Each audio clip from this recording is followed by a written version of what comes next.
Pour le mari, je ne pense pas qu'il y ait des conseils pratiques à lui donner parce que il me semble, au vu de certains éléments, qu'il ne soit plus en totale possession de son mental. Il est dans la bouteille. Il y a des chances qu'il soit envoûté. Parfait, ici, ça Parfois, on te met dans la bouteille, on va jeter dans la Sanaga. Ou même dans la mer. Imagine, quelqu'un te met dans la bouteille, il va jeter dans la Sanaga. Non, dans la mer, la bouteille va ressortir. Tu sais, la mer ne retient pas les corps étrangers. Oui, elle les fait remonter. La mer ne retient pas les corps étrangers. La bouteille va ressortir. Mais dans la Sanaga, c'est compliqué. Mais parlant de Sanaga, moi j'ai grandi à aider à derrière la Sanaga. Une femme était allée prendre des médicaments chez un marabout pour effectivement envoûter son mari. Sauf que son mari était extrêmement dangereux et très mystique. Chef, il vit encore, il est là, il m'écoute. Son nom c'est Pierre. Bon. Alors la femme a fait les médicaments, on lui a dit de faire les médicaments et de jeter ça dans la Sanaga. Oui. Elle a fait le médicament, elle a balancé et le médicament est revenu. Okay. Et a frappé sur son visage. Ils ont reconnu à aider. Quand elle mourait, elle pesait 27 kilos. Oh là là. Oh là là là là là là. La belle famille est venue. Regarde comment tu as tué notre... On n'enterre pas ici. Il dit que je discute quoi sur les os. Ramasser les os, faut pas... Non. Je ne peux pas... On ne va pas souhaiter que tout le monde soit ici. Mais vraiment, si vous pouviez imaginer... J'ai un oncle qui dit qu'il est magicien. Mais il a 80% de femmes. Quand tu es assis au salon, tu entends seulement là-bas. Elles sont toujours en train de vouloir envoûter leur mari. Envoûter leur mari. Ça, c'est un travail pas possible. Si les hommes savaient à quel point nos épouses quittent les maisons quand nous ne sommes pas là pour aller nous envoûter. Oh là là là là là là. Quoi qu'on dise, la dénonciation restera ce fait de société qui vous énerve. Ce fait de société que nous avons le courage de poser sur la table de débat. Question de proposer quelques esquisses de solutions. La dénonciation du jour reste une affaire de Bernardo. Parfait. Ici, aujourd'hui, un jeune homme dénonce le comportement de sa belle-mère et il m'interpelle à l'effet de demander surtout aux des mineurs leur avis sur comment réagir face à la situation. Alors, il m'a relancé hier pour cela. Il est issu d'un couple qui était marié normalement. Son père et sa mère étaient mariés. Sa mère est décédée. Et son père s'est remarié. Et depuis il est le premier fils de son père et sa belle-mère a eu, avec son père, après le décès de sa mère, 2 filles. Donc sa mère et son père ont eu un enfant, un garçon, c'est lui. Sa deuxième maman et son papa ont eu 2 enfants, 2 filles. Depuis 5 à 6 ans, il vivait avec sa belle-mère et son père dans la maison. Et d'après ce qu'il dit, parce que je ne vis pas avec eux, sa belle-mère lui fait vivre le martyre. Donc, elle a commencé, d'après ce qu'il dit, à le séparer de son papa en lui imputant tous les mauvais coups de la maison. Un neveu de sa belle-mère est arrivé et un téléphone s'est perdu dans la maison. Sa belle-mère a dit à son mari que c'est ton fils qui a pris le téléphone que j'avais ici et il doit me le rendre. Au point où son père l'a mis dehors. Il a mené des enquêtes à l'avenue Kennedy et il a pu retrouver le téléphone par le phénomène du traçage. Et quand on a mis la main sur le gars qui avait le téléphone, le gars a montré la photo de celui qui a vendu le téléphone. Qui était le neveu. C'était le neveu de la femme. Mais la femme dit non, il a monté un coup avec les gars de Kennedy juste pour accuser mon neveu. Mon neveu ne vole pas. Je l'ai pris depuis tout petit, je l'ai laissé grandir, je sais comment je l'ai éduqué. Il ne vole pas. Un ordinateur s'est perdu toujours à la maison et le neveu avait pris, sauf que cette fois-là, le jeune homme l'avait vu faire et l'a filmé. Et quand le neveu est allé vendre avec lui, ça a encore fait des problèmes. La belle-mère a dit, il a volé mon ordinateur, il est allé vendre. Il a dit à son père, tiens, regarde. Lorsqu'il prenait, cette fois-ci, c'est pas comme à raconter, j'ai vu, voici les images, comment il mettait dans le sac pour partir avec. Sauf que jusque-là, son papa ne l'écoute plus. Son père lui a pratiquement dit, bon, je te mets pas hors de chez moi, mais je ne m'occupe plus de toi. Comme tu passes le temps à voler les choses de ma femme, si tu meurs... Malgré les vidéos aussi. Si tu meurs, je vais t'enterrer comme mon enfant. Et donc, le jeune homme est un peu dérangé, naturellement dérangé par tout ça. Et il avait déjà soumis ce cas à d'autres aînés avant. Donc il aimerait avoir d'autres avis supplémentaires sur comment est-ce qu'il devrait réagir face à ce genre de situation. Alors, le jeune homme en question, à quel âge? 27 ans. 27 ans. Oui. Il a 96. Il a quel niveau d'instruction? Il a le niveau BTS. Le niveau BTS. D'accord. Et le neveu, qu'est-ce qu'il lui fait dans la vie? Ce qu'il voit, il fait. Ce qu'il ne voit pas, il ne fait pas. D'accord. Il se débrouille. Il cherche le travail. Et pour l'instant, il est quand même encore chez son père? Non. Et, le papa l'a mis dehors? Non, mais il est parti il a vu de que la maison. Oui, il est chez un ami, mais toujours ici à Yaoundé. D'accord. Un ami qui n'est pas loin des Kounou. On va passer la parole à Pierre Blériot-Niemek. Pierre Blériot, comment comprendre qu'un homme puisse arriver à ce niveau? C'est-à-dire, il préfère sacrifier son unique garçon au profit de sa deuxième épouse. Non, ce n'est pas un cas isolé. Si nous sommes 100, 95% d'hommes subissent le diktat de leur femme. Ah bon? Oui. Il y a une réunion des hommes, c'était à Londres. Voilà, tous les hommes se sont retrouvés à Londres dans la nuit.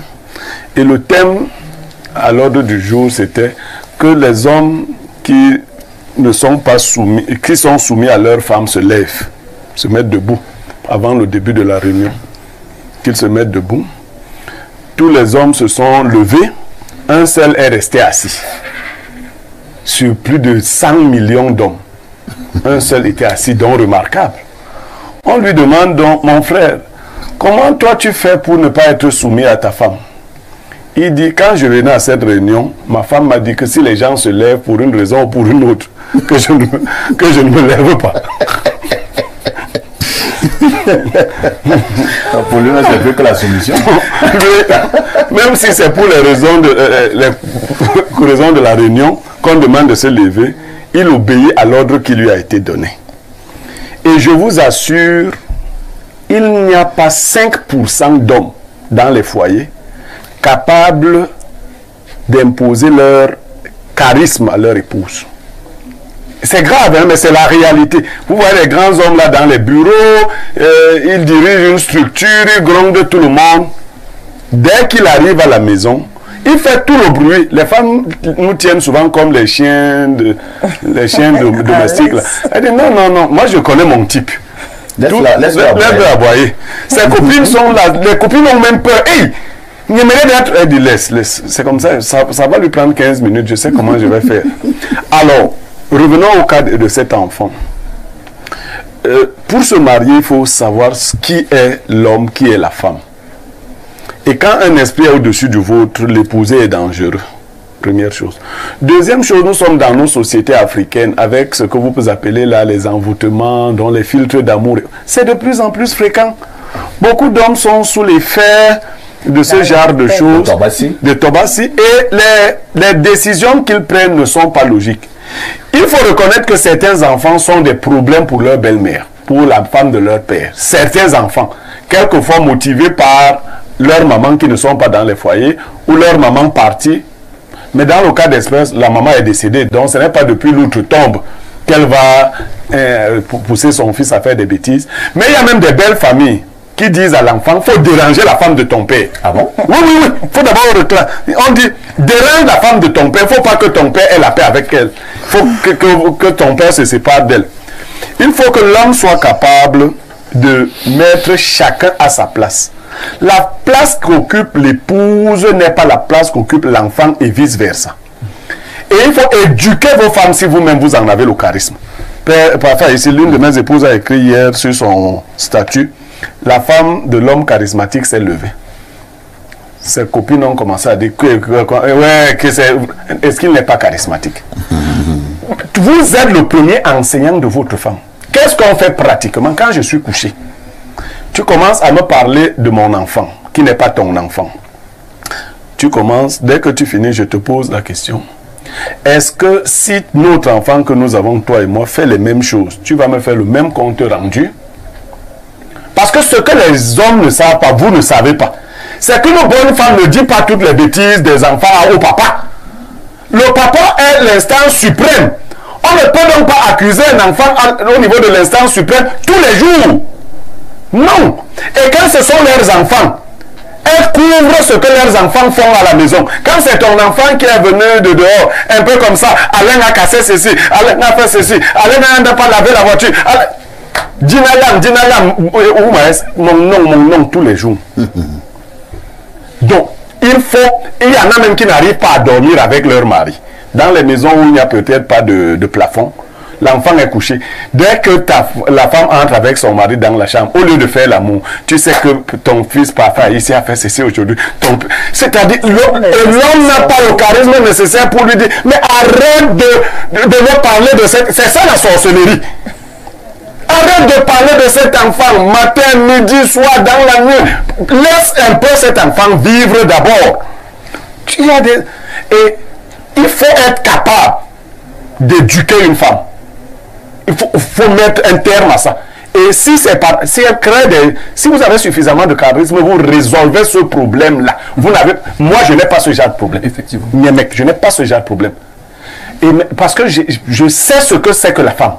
Et le malheur que j'ai, c'est d'avoir vécu avec les femmes. Je les ai vues où la femme est très peu amoureuse des enfants. Contrairement à ce que vous dites, l'homme épouse une femme, il la trouve avec des enfants, il adopte ses enfants, et il oublie même que ce n'est pas lui qui les a accouchés. Les femmes à 95% sont toujours... Leur problème, c'est l'héritage. Toute leur vie durant, elles sont avec nous toujours en train de voir que si Aïs meurt, si tel meurt, si tel... Toi-même, tu ne meurs pas. Si tel meurt. Cette affaire-là, la femme te hante. Il y en a même qui te disent, allons, tu fais d'abord ton testament. Et ceci, tes frères... Mon Dieu, tu ne vis pas à cause de ces gens-là. Tout est rattaché. Et le cas que nous évoquons, on vous a dit que la femme a 2 filles. Tout à fait. Et que le garçon est l'unique enfant garçon. Oui. Comme en général chez nous, le successeur, c'est le garçon. La femme voit cela d'un mauvais œil. Pour le combattre. Et puis il est de loin l'aîné de sa petite soeur, de moins 20 ans pour la première, 23 ans pour la deuxième. Donc elle voit le gap. La sagesse, madame, consiste ici pour l'enfant, ne pas rester à côté de cette dame. S'il reste là, on va le tuer. Ouais. Il va reconquérir son père étant à l'extérieur. Parce que le mal qui se fait à la maison ne va pas s'arrêter. Le neveu voleur va continuer. Vous savez, quand vous êtes l'objet des querelles d'un couple, ou de 2 personnes, ou des gens, c'est quand vous n'êtes plus là que ces deux-là se rendent compte qu'ils ne s'aiment pas.